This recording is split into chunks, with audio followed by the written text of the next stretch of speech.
গাজীপুরের শ্রীপুরে কিশোর গ্যাংয়ের হামলায় এক ফার্মেসি ব্যবসায়ী নিহত হয়েছে। এটি গতকাল রাত 2টোর দিকে এই ঘটনা ঘটে। শ্রীপুরে যে ব্যবসায়ী নিহত হন তিনি তার স্ত্রী শ্যালক এবং তার শ্যালকের স্ত্রীকে নিয়ে ঢাকা থেকে তাদের পারিবারিক যে কোনো একটি কাজ শেষ করে বাড়িতে ফিরছিলেন। রাত 2টোর দিকে আসলে বাড়ির সামনে যখন তারা পৌঁছায় এবং গাড়ি থেকে তাদের যে জিনিসপত্রগুলো ছিল সেই জিনিসপত্রগুলো যখন নামাচ্ছিল সেই মুহূর্তেই কিন্তু 8 থেকে 10 জনের কিশোরের একটি দল সেখান থেকে আসে এবং তাদের প্রত্যেকেরই অবস্থা আসলে যেটি ছিল তারা মদ্যপান অবস্থায় ছিল এবং তারা সেখানে এসে খুব চিল্লাপাল্লা করছিল, চিৎকার চেঁচামেচি করে।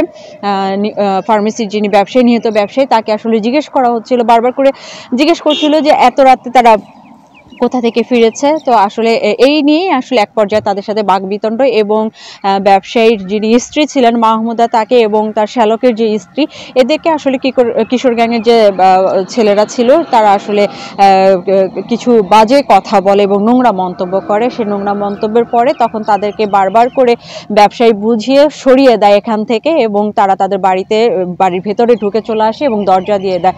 আসলে এই মুহূর্তে দেখা যায় যে ওই সময়ই মানে যারা কিশোররা ছিল তারা তো আসলে মদ্যপান অবস্থায় ছিল, তারা নিজেদের উপরে আসলে সেই নিয়ন্ত্রণটা তাদের ছিল না এবং তারা যেহেতু সংখ্যায় অনেকজন ছিল তারা আসলে বাড়িতে অতর্কিত হামলা করে এবং গেটে তাদের কাছে যে অস্ত্র ছিল সেই অস্ত্র দিয়ে দরজা, টিনের যে দরজা সেই দরজাতে আসলে কুপিয়ে ভেতরে ঢুকে যে ব্যবসায়ী মারা গিয়েছে তাকে আসলে মারধর করে, মারাত্মকভাবে মারধর করে ওখান থেকে তারা পালিয়ে যায় এবং ব্যবসায়ী কিন্তু ওখানে আসলে মাটিতে লুটিয়ে পড়লে। শিয়া বাটার ও ভিটামিন ই সমৃদ্ধ lily glam beauty soap. Lily always beautiful. নেশাগ্রস্ত ছেলেরা আসার পরে আমার যে ননাস মানে বড় আপু উনি ছিল গাড়ির পাশে যখন ছিল তখন ওনাকে জিজ্ঞাসা করে যে কেন, কি আপনারা?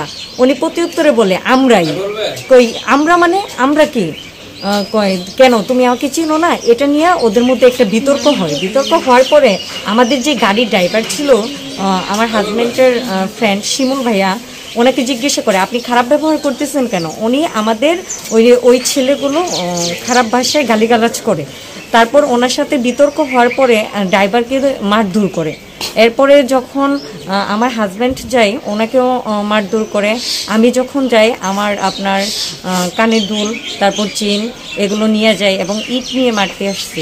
তাৎক্ষণিক ভাইয়াকে যখন আমরা দেখতেছি যে নিচে ফেলিয়ে আপনার মারতেছি, কিল দিচ্ছে, ঘুষি লাথি এগুলো দিচ্ছে, দেওয়ার পরে ইট দিয়ে আঘাত করার পরে উনি তাৎক্ষণিক পড়ে যায়। আমরা যখন ওনাকে দৌড়ে ধরতে যাই, আমরা যখন কান্না শুরু করছি তখন ওরা আমাদেরকে আরও উল্টো ইট নিয়ে আসতেছিল যে আপনারা যদি শব্দ করেন তাহলে কিন্তু আপনাদেরকে আঘাত করব, মারবো।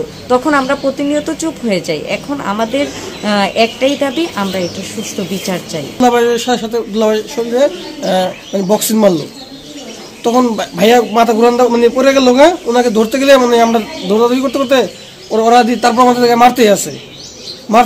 তারপর কি হয়ে গেল ভাইয়ার সাথে মানে আমরা এটা আমরা সুস্থ বিচার চাই। আমার যে ছোট ছোট ভাগ্নি, ঠিক আছে, 3টা ভাগ্নি, একটা ভাগ্নি আছে, 4টা সন্তান নিয়ে, ঠিক আছে, ওদের সঠিক বিচার চাই, সুষ্ঠু বিচার চাই। তাকে উদ্ধার করে তাড়াতাড়ি করে গাজীপুরের শ্রীপুরেরই একটি হাসপাতাল, বেসরকারি একটি হাসপাতালে নিয়ে যায়। সেখান থেকে যখন তার অবস্থা আরও খারাপ দেখা যায় তখন সেখান থেকে কিন্তু তাকে শ্রীপুর স্বাস্থ্য উপজেলা কমপ্লেক্সে নিয়ে আসা হয় এবং ওখানে রাত প্রায় 3:15টার দিকে যখন পৌঁছায় তখন ডাক্তার কিন্তু মৃত অবস্থায় তাকে পায়।